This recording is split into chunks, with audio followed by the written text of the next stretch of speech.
Good morning and welcome to the Ask Weldon Show, episode 226. Today, the title of the show is Quit Your Job and Losing Rank.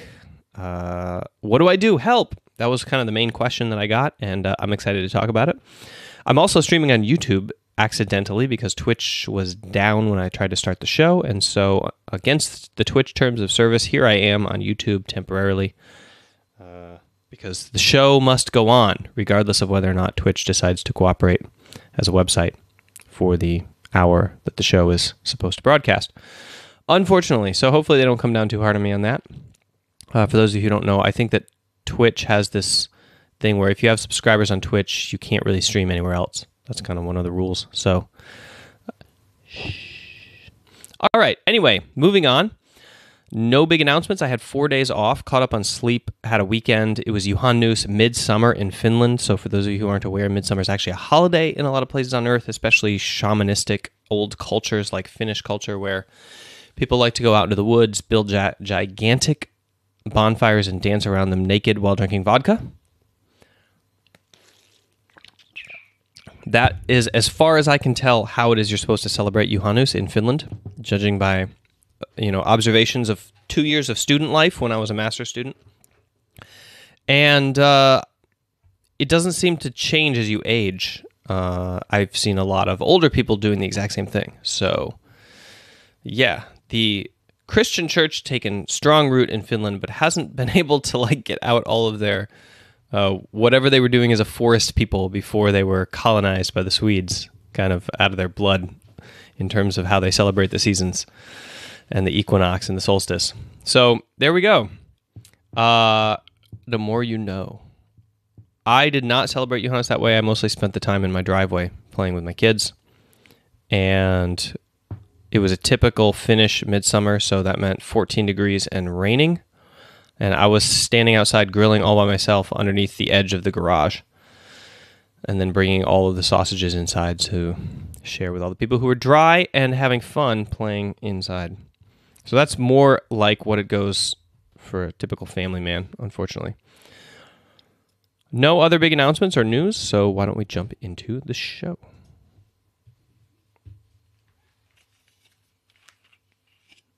All right. First question is from Damien, and as I mentioned before, it is about quitting your job to go pro. Sorry I don't have the text up here for y'all.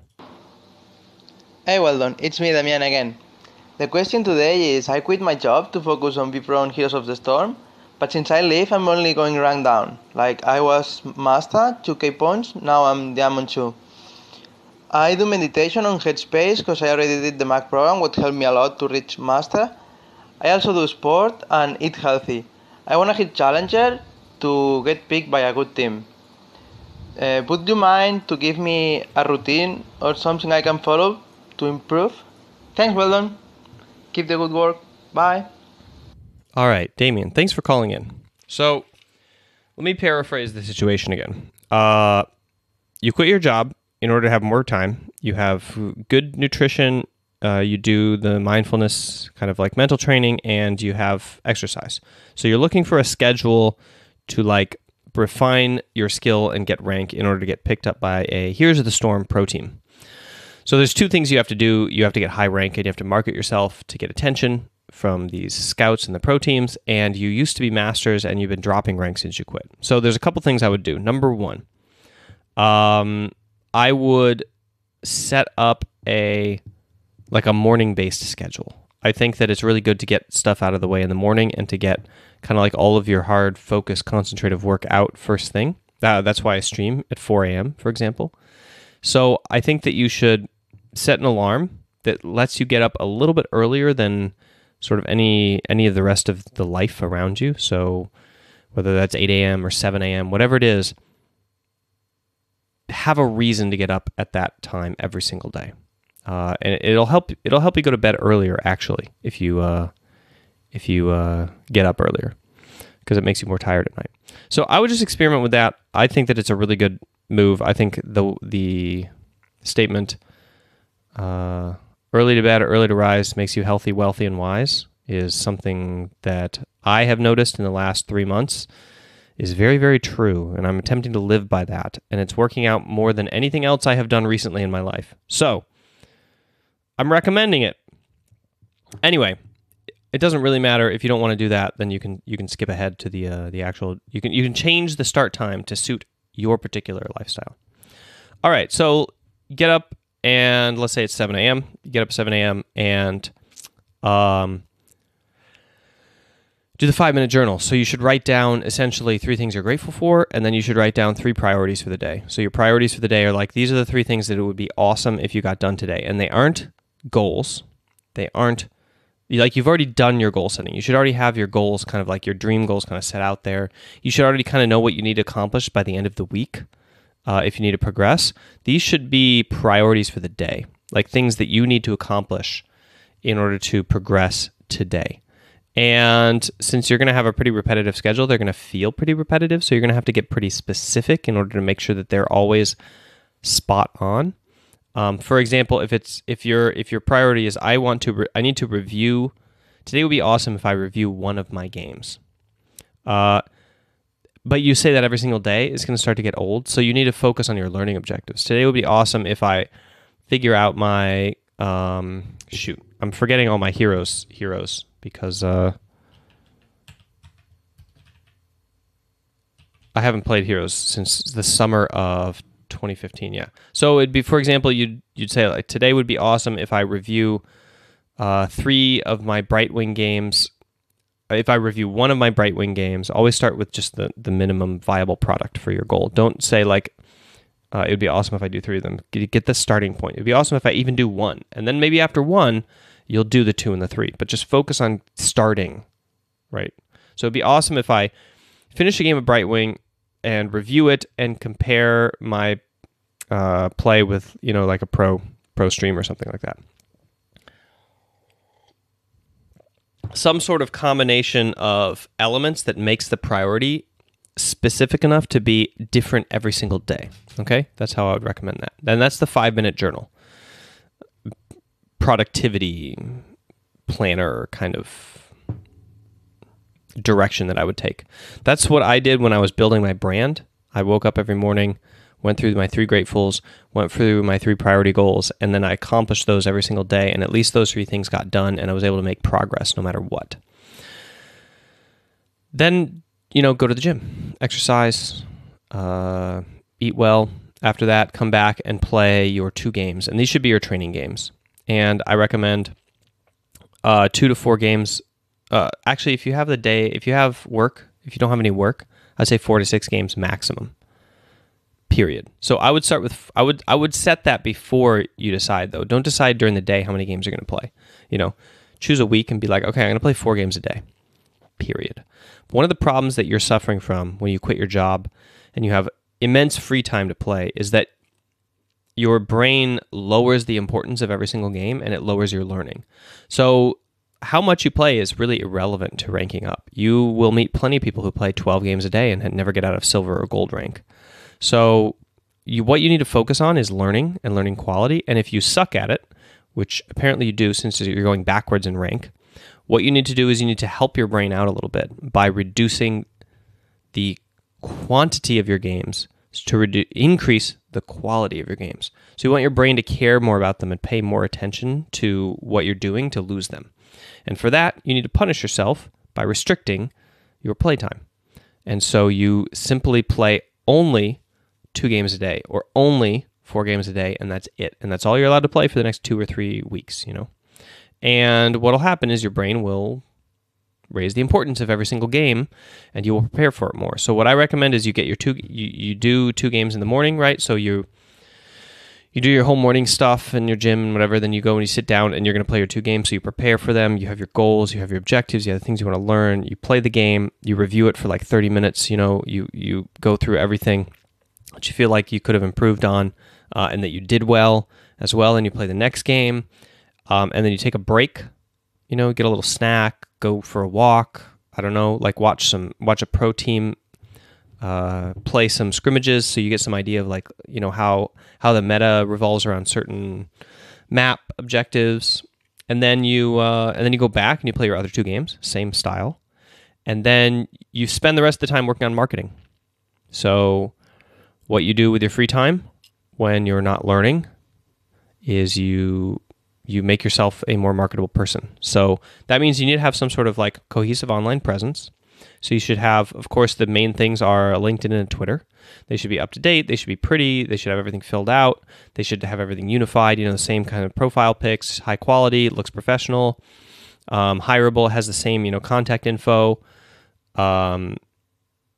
You should have one highlight reel of all of your best plays that's like 3 minutes long that shows you just wrecking face on, high level in the ladder if you can, on a variety of different meta champions. And you should have that be the only video that you care about. You can have a YouTube channel with one video as long as it's like that video that, somebody can see like, oh yeah, okay, so he plays high rank on the ladder and he kills noobs, and is ambitious, whatever. I think that's basically how Incarnation got his job.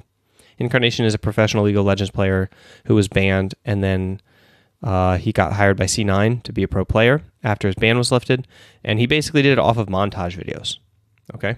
And being high rank on the ladder. But there's a lot of high rank people who never got hired, and the difference he did was he marketed himself using montage videos.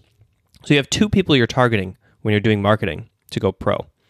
You're targeting the fan base of the teams that will hire you, and they create noise for you by, sharing your video on their subreddit or whatever, and saying like, hey, you should hire this guy. Like, we need a person to play in this position, so get him.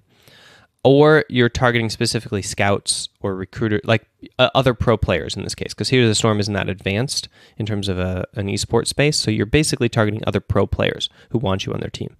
And for that, you need to be networking on the ladder. And when they run into you, they need to be able to find you outside of the game. So your in-game name needs to match how they would find you on Google if they search your in-game name. It should pop up your Twitter, and the one and only link on your Twitter should be to your business email and your montage, right? In your description. And that should basically be, it should be as frictionless as possible to go from playing with you in a game to finding you on the internet so that they can hire you. So they don't even have to start a conversation. They can stalk you, So that is what I would recommend, is to work on your the importance of the games and the learning by reducing the number of games played. Add 5-minute journal. And you don't need to buy the 5-minute journal. You can go to their website and you can see a picture that shows the contents of the 5-minute journal so that you can copy it out on your own Google document every single day. I just wrote it in Google Docs.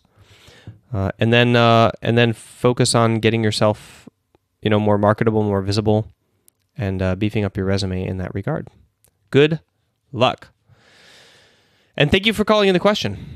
All right, let's jump into question number 2, which comes from John. Comes from John.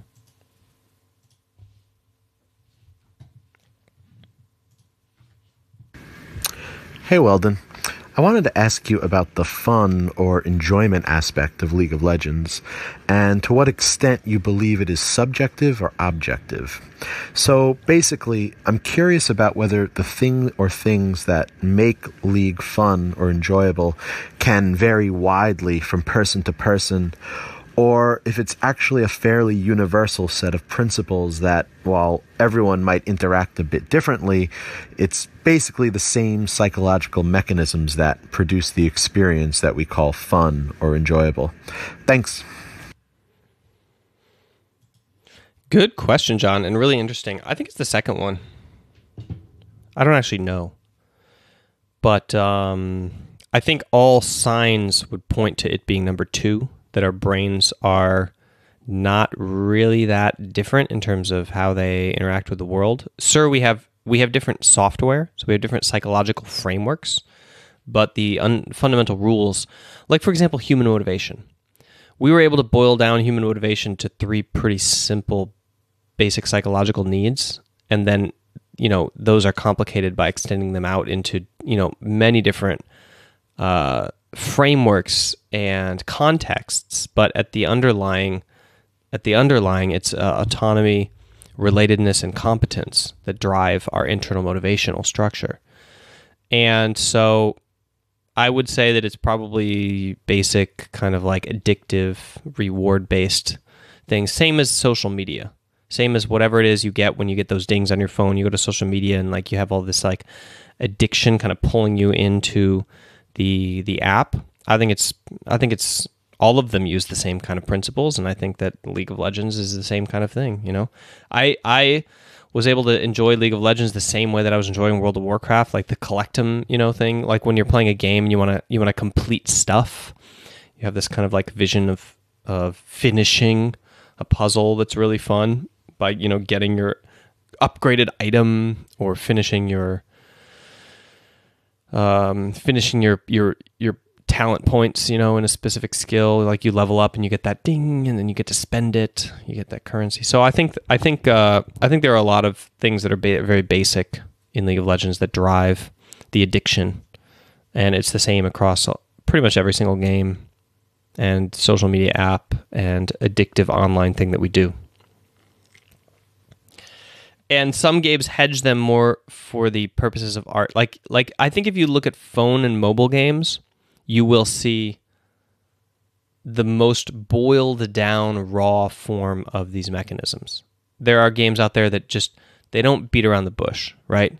They just simply produce a system that is only those trigger mechanisms, whatever they may be. I don't have enough information or knowledge or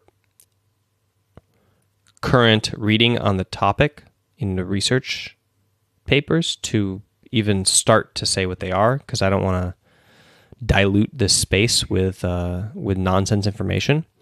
So I'm not even going to say like a name of some escape or enjoyment or reward mechanism that it could be. But if you search, the reward mechanisms of mobile games or something like that, maybe you can find an interesting piece on it. But I would say that there are mobile games that boil this down to the pure essence with no decoration on top. And I think that there are games like League of Legends that hedge a lot of that with enjoyment and game design and all these kind of more complex elements that lets you do things that are more social, for example.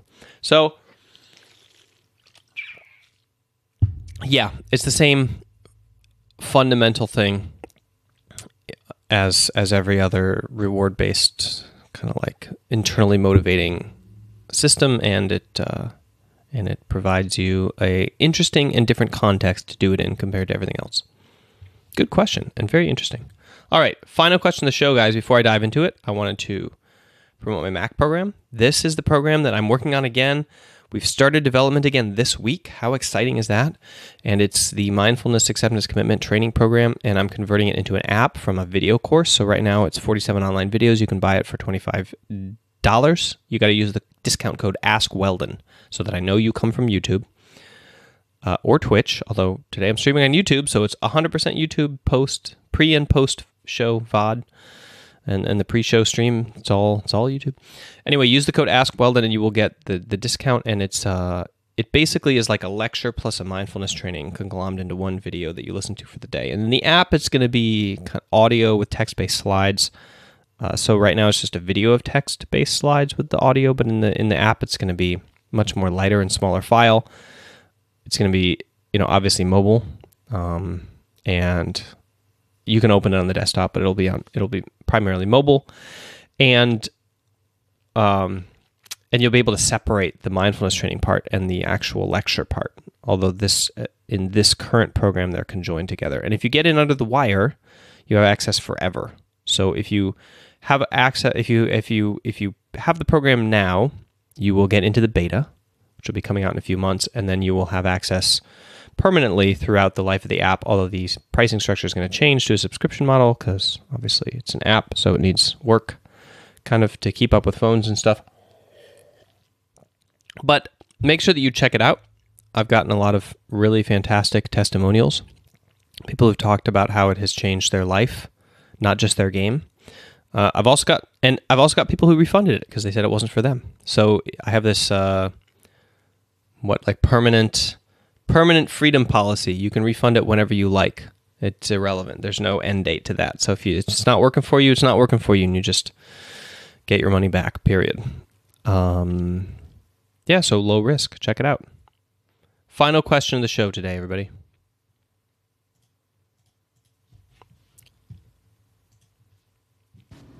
Hey, Weldon. I was wondering what you would recommend for people to do in between games, whether it's a win or a loss or a win streak or a loss streak. Is there anything special or different that you should be doing in between games, or does it just not matter? Thanks. It does matter, and it matters if you're winning or losing too. It kind of changes what you want to do. So if you're in a win streak, you don't need to do as much to reset yourself between a game as if you were in a loss streak. The most important thing to do in a win streak is to keep your attention up. Is to not get relaxed and lazy.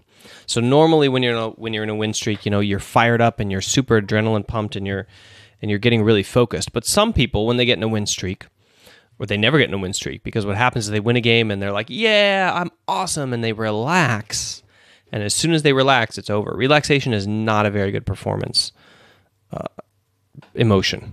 It's actually negatively correlated with success and performance. So you have to make sure that you don't, chill out and lean back on your laurels. You have to use the win to promote your energy to focus harder and try, just as hard as you did in the previous game with just a sharp focus.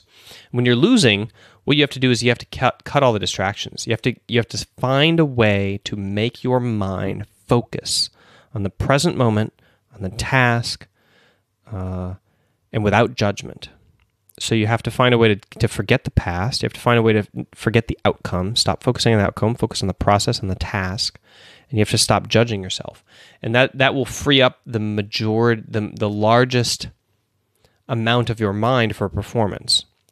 And that's a very challenging thing to do. So, this is a sweaty work. It's not a very easy thing to do. It's concentration and mindfulness and constant reframing of your self-talk and arguing with yourself and dragging your mind to the present moment focus and saying, no, stop thinking about that. It doesn't matter, over and over and over again, in order to make sure that you can play at an optimal level in the next game without being distracted by all of the elements of your past and coming into relationships fresh, not bringing in the baggage of what happened before.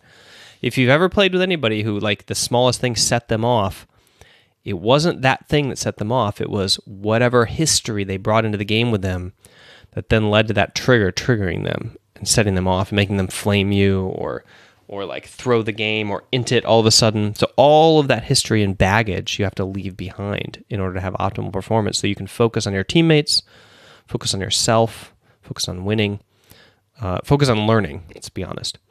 So in between games, some of the best things to do if you're winning is to not relax and to review the game and to pick out things that you could do better, right? Because you're able to handle more criticism when you're winning, and you're able to focus more on mastery.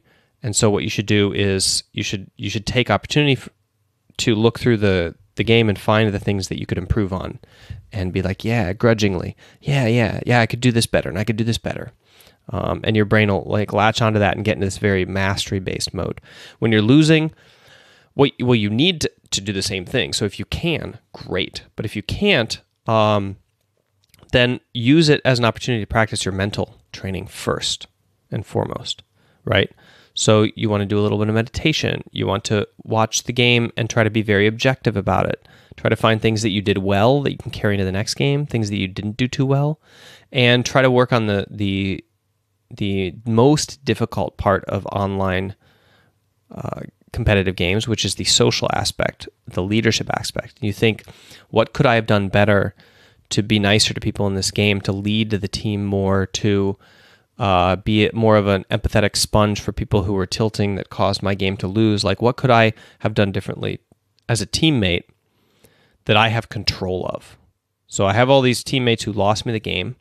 What elements of their game did I actually have control over in terms of what I could do? What are brainstorm up some new behaviors, new things you could say, new things you could do to try to influence their behavior in some way, and then go visualize yourself doing it. See if you can actually even imagine a world where you're faced with the emotional trauma of somebody purposely yelling at you and then purposely dying in your game, and you trying to overcome that and say something empathetic and uplifting to them to try to bring them out of it from a positive perspective. if you can rehearse that between your game and say, like, this is what I should have done, I didn't do it. If I really want to win, that's what I would have done, even though it's really painful to suffer through somebody else's mental breakdown. Like, I could have done it if I really, really wanted it. And you can rehearse that, and then it's more liable that you will take that position in the next game and bring somebody up out of their despair and stop them from inting and have them like join your side and try hard in the game. Also, if there were any elements where you didn't try hard, where you purposely, took extra risks or just said, screw it, we're losing anyway, or wanted to punish one of your teammates for making you feel bad by making them feel bad, then you should look at those really realistically, black and white, and admit your own fault and accept it. Accept that, you can't be a perfect person all the time, and that's just the case. But you can strive. You can strive to be awesome. Okay, guys, that's the show for today. Thank you so much for tuning in. Make sure to check out the Mac program. Sorry that I couldn't stream on Twitch. Thank you so much for hopping over to YouTube for the time being. Hopefully we'll be back on Twitch tomorrow if the website is back up. And we're back on track. The shows are running again. Happy midsummers. The days get shorter from now on. And I will see you guys later.